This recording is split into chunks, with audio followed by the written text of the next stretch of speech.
So guys, ini adalah kasus teman saya yang seorang tarot reader yang populer, dan kebetulan mungkin kalau yang suka demen baca tarot mungkin kenal dengan orangnya sendiri. Dia sudah berkecimpung di dunia tarot kurang lebih sampai 20 tahun, dan ini adalah kisah nyata yang dia bagikan kepada saya. Jadi katanya sekitar bulan Februari 2022 dia tuh hampir dibilang dia terkena sakit keras, dan dia baru mengetahui kalau ternyata para peramal, para spiritualis yang membocorkan rahasia langit itu ternyata punya konsekuensinya masing-masing.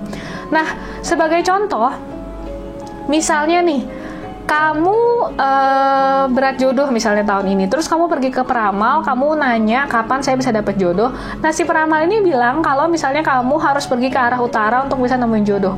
Nah, hal kayak gitu itu ternyata merupakan sebuah dosa yang dilakukan oleh peramalnya, mungkin dosanya lebih berat dari peramalnya ya, ketimbang dari kamunya yang mendatangi peramalnya. Tapi istilahnya di sini dia adalah membocorkan rahasia langit.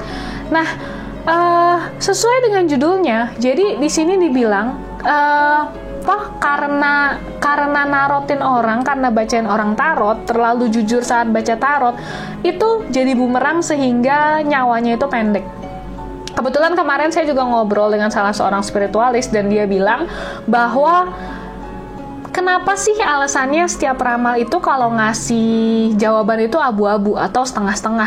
Itu bukan artinya mereka nggak mau dibilang salah ya, bukan artinya mereka berharap supaya mereka benar, terus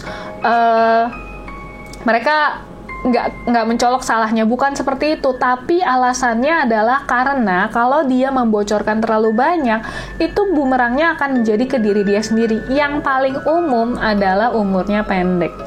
Jadi, misalnya kamu pergi ke peramal terkenal, kamu nanya, terus dia kasih tahu dan ramalan itu benar, itu memperpendek umurnya. Kalau kalian masih ingat tentang kasusnya mungkin kasusnya Mama Lauren yang meninggal dalam waktu maksudnya mungkin sebenarnya dia bisa hidup jauh lebih lama lagi, tapi karena hampir 100% ramalan dia benar, makanya usia dia menjadi lebih singkat. Coba kalian pikirkan lagi, ada berapa banyak sih peramal di dunia ini yang usianya singkat, dan maksudnya ketika dia meninggal ketika lagi di masa jaya-jayanya. Makanya sebenarnya kalau saya boleh bilang, yang namanya meramal itu nggak dosa, cuman ada konsekuensinya.